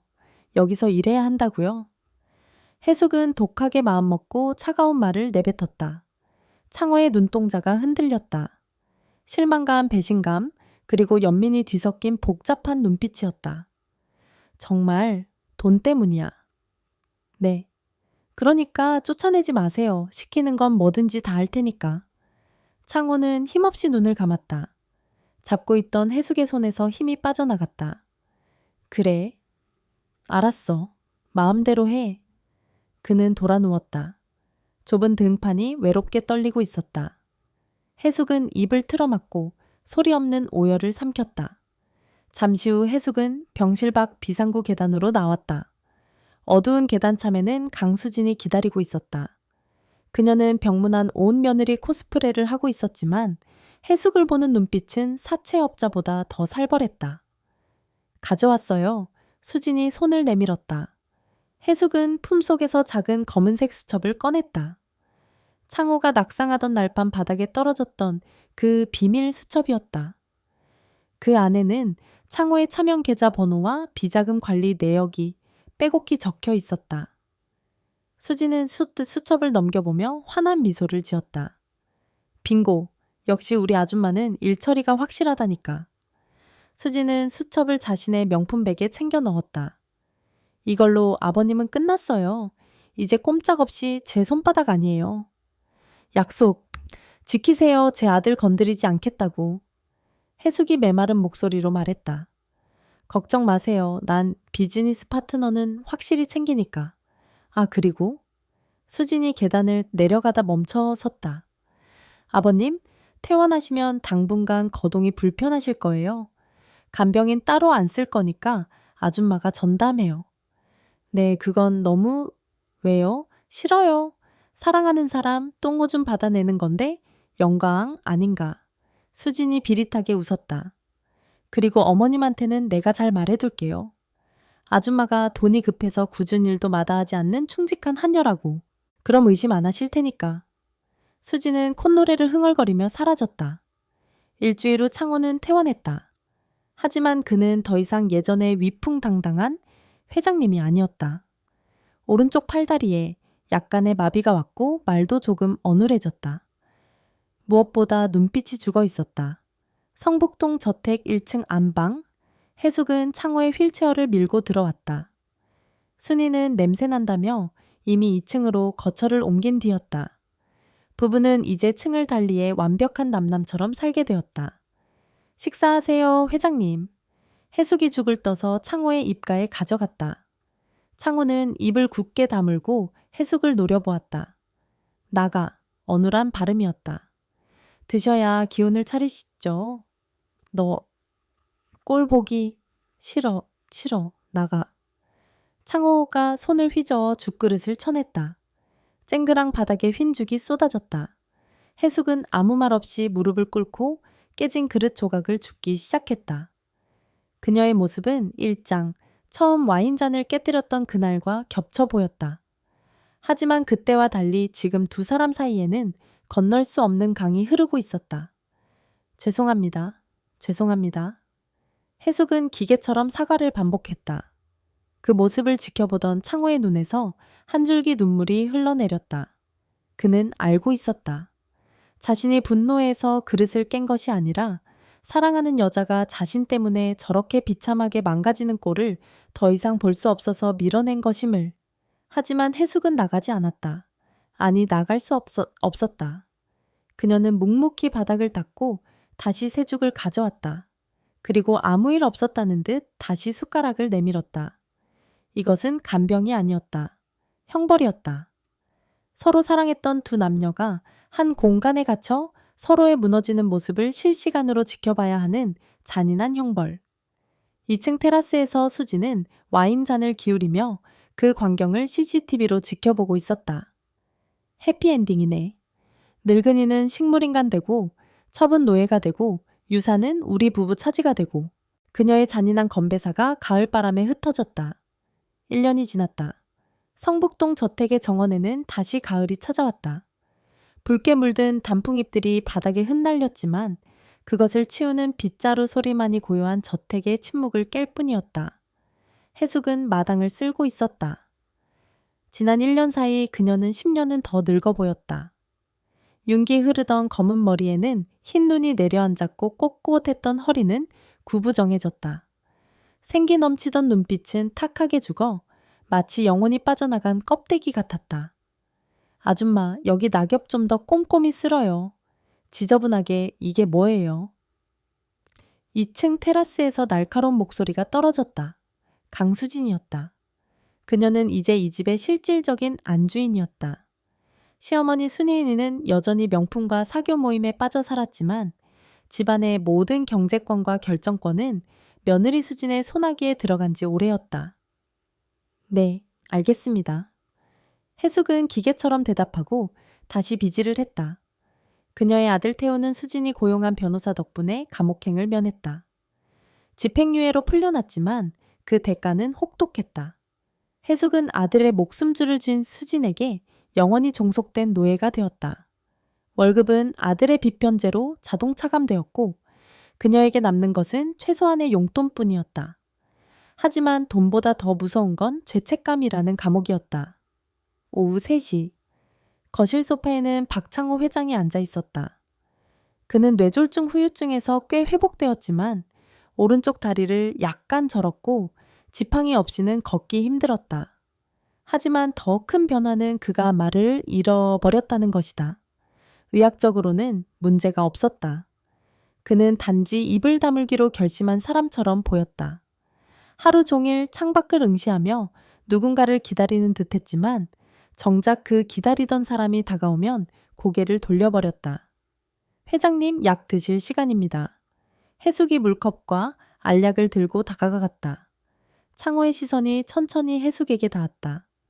예전에 그 뜨겁고 욕망에 가득 찼던 눈빛은 이제 재만 남은 모닥불처럼 흐릿했다. 그는 말없이 약을 받아 먹었다. 해숙이 입가를 닦아주려 손을 뻗자 창호가 미세하게 고개를 뒤로 뺐다. 거부였다. 해숙은 멈칫했다가 조용히 손을 거두었다. 두 사람 사이에는 보이지 않는 유리벽이 세워져 있었다. 서로의 숨소리가 들릴 만큼 가까이 있지만 결코 닿을 수 없는 거리. 그것이 그들이 치러야 할 죗값이었다. 그때 외출해서 돌아온 순이가 거실로 들어섰다. 어머 여보, 약 먹었어요. 착하네. 순이는 마치 애완동물을 칭찬하듯 남편의 어깨를 툭툭 쳤다. 그녀는 지금의 생활에 더할 나위 없이 만족하고 있었다. 밤마다 귀찮게 굴던 남편은 얌전한 환자가 되었고 꼴 보기 싫었던 남성성은 거세당했다. 게다가 말대꾸도 하지 않으니 이보다 편할 수 없었다. 해숙 씨, 오늘 저녁은 뭐예요, 회장님? 소화 잘 되게 전복죽이나 수지. 네, 사모님. 준비해 두었습니다. 그래, 수고해요. 아, 그리고 해숙 씨. 요즘 왜 이렇게 늙었어? 화장 좀 하고 다녀요. 집안 분위기 칙칙해지게. 순이는 혀를 차며 2층으로 올라갔다. 그녀는 여전히 아무것도 몰랐다. 자신이 승리자인 줄 알고 살고 있었지만 사실은 며느리의 꼭두각시이자 남편과 가정부의 기만 속에 살고 있는 또 다른 피해자일 뿐이었다. 저녁 식사 후 해숙은 자신의 좁은 방으로 돌아왔다. 5평 남짓한 가정부 방. 이곳이 그녀의 세상이자 감옥이었다. 책상 서랍을 정리하던 해숙의 손이 멈췄다. 구석에서 작은 물건 하나가 손끝에 걸렸다. 1년 전 창호가 선물했던 인디핑크색 립스틱이었다. 그때는 이것을 바르고 설레는 마음으로 거울을 봤었다. 61세의 나이에 다시 꽃이 피는 줄 알았다. 사랑인 줄 알았다. 구원인 줄 알았다. 하지만 그것은 늪이었다. 해숙은 뚜껑을 열었다. 립스틱은 말라 비틀어져 있었다. 그녀는 거울 앞에 앉아 떨리는 손으로 입술에 색을 칠했다. 주름진 입술 위로 붉은색이 덧이 펴졌다. 거울 속에는 1년 전에 생기 넘치던 여자는 없고 욕망의 찌꺼기를 뒤집어 쓴 초라한 노파가 앉아 있었다. 역겨워 해숙이 중얼거렸다. 그녀는 휴지로 입술을 문질러 닦았다. 박박 아주 거칠게. 입술 껍질이 벗겨지고 피가 배어 나올 때까지 문질렀다. 붉은 립스틱 자국과 핏물이 뒤섞여 입가에 번졌다. 이제 다시는 꿈꾸지 않아. 해숙은 립스틱을 쓰레기통에 던져 넣었다. 밤 10시. 모두가 잠든 시각, 해숙은 물 한 잔을 마시러 주방으로 나왔다. 어둠 속의 거실 창가에 누군가 서 있었다. 지팡이의 의지에 서 있는 그림자. 박창호였다. 그는 달빛이 비치는 정원을 하염없이 바라보고 있었다. 해숙은 숨을 죽이고 그를 지켜보았다. 돌아가야 했다. 하지만 발이 떨어지지 않았다. 인기척을 느꼈는지 창호가 천천히 고개를 돌렸다. 어둠 속에서 두 사람의 시선이 마주쳤다. 아무 말도 오가지 않았다. 하지만 그 침묵 속에 수만 가지의 회한이 담겨 있었다. 미안해. 원망하지 않아요. 도망쳐. 갈 곳이 없어요. 창호가 지팡이를 짚고 아주 느리게 해숙에게 다가왔다. 한 걸음 두 걸음. 그는 해숙의 바로 앞에서 멈췄다. 그리고 떨리는 손을 들어 올렸다. 해숙의 헝클어진 흰머리를 만지려는 듯 손이 허공을 맴돌았다. 하지만 닿지 않았다. 그는 힘없이 손을 떨구었다. 자요? 1년 만에 그가 해숙에게 건넨 첫 마디였다. 건조하고 메마른 목소리. 네. 회장님도 주무세요. 해숙은 고개를 숙였다. 창호는 해숙을 지나쳐 자신의 방으로 들어갔다. 문이 닫히는 소리가 텅 빈 거실에 울려 퍼져졌다. 해숙은 그 자리에 한참 동안 서 있었다.